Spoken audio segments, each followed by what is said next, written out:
Señor consellero, celebro que acuse de recibo de esta reclamación de los profesionales del Hospital de Mieres.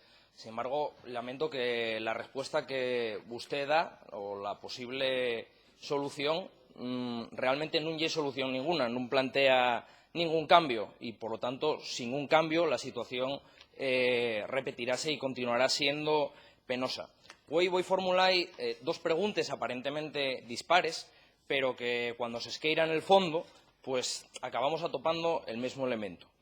Y que hasta ahora, y recalco hasta ahora, lo que vemos na política na xestión de recursos humanos del SESPA una aversión injustificada, irracional, casi supersticiosa a la contratación de más personal. Esto condiciona un déficit claro de plantilla, un adelgazamiento de la plantilla y genera numerosos problemas. Insisto, espero que esta situación pueda revertirse en adelante y que usted reflexione sobre esto y se plantee en la bondad, el enorme beneficio que supone tener un sistema mejor dotado con una plantilla más numerosa.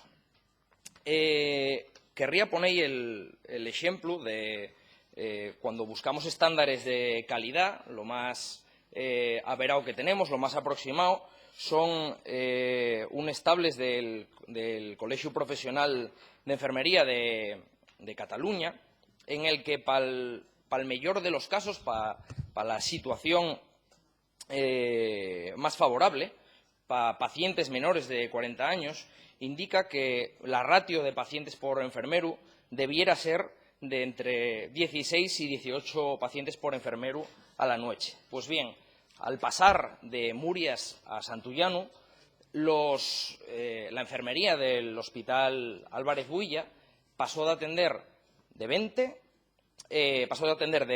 24 a 28 pacientes por profesional.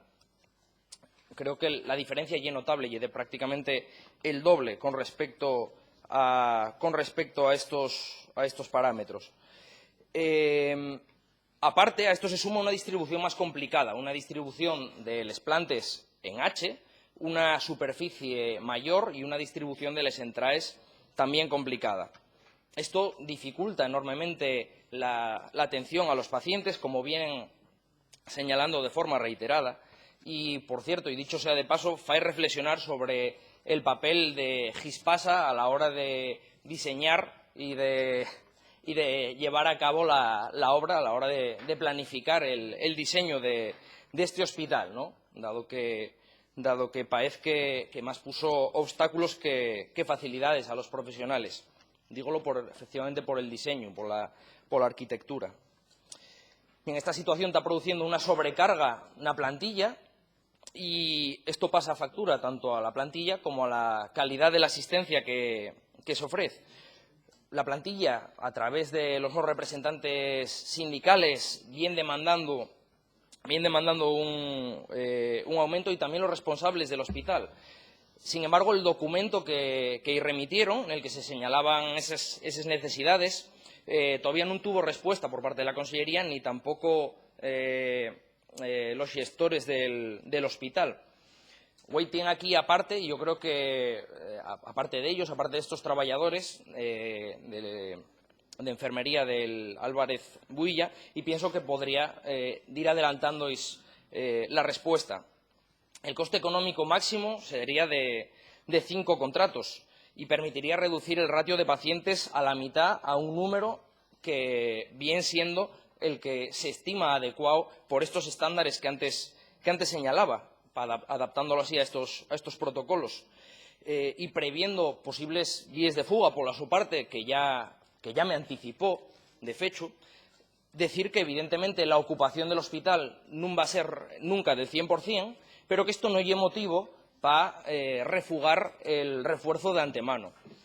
Usted fía estos refuerzos a la improvisación y usted sabe también, como yo, que la improvisación, la falta de planificación a la hora de asignar un profesional más en una planta, la mayoría de las veces acaba en que no se encuentra este profesional que non se dispón de xornalero ou xornalera ese día e que acaba volcándose el traballo en la plantilla base. Y esto es lo que ocurre, y esto es lo que denuncian, y esto es lo que ainda non solucionó. Entonces, usted tiene los datos de ocupación, usted tiene los datos de la complejidad de los pacientes según la edad que tienen. Usted puede calcular cuántos enfermeros o enfermeras son necesarios para reforzar de forma sostenida este hospital, ¿no? Debiera, yo creo, también establecer un protocolo que sea aplicable a todos los hospitales asturianos, porque este problema tiene su reproducción en otros centros, como en Cabueñes. Y al fin y al cabo, pues eso, la vía de solución es común, y la contratación de más personal. Lo que pido es que, por favor, rompa con la tendencia, con la inercia que tuvo hasta ahora el SESPA, destierre ese miedo irracional a la contratación, dote la plantilla adecuadamente, porque si no vamos a toparnos con un peligro real que tenemos a las puertas del sistema sanitario y el Partido Popular tratando de privatizar lo que actualmente desborda lo público. Con lo cual, lo que sí que me gustaría es que verdaderamente tomara de ejemplo a Castilla-La Mancha, que, como sabe, revirtió el decreto de las 37 horas y media y con ello logró la contratación de más de 1.000 profesionales que fueran despedidos previamente.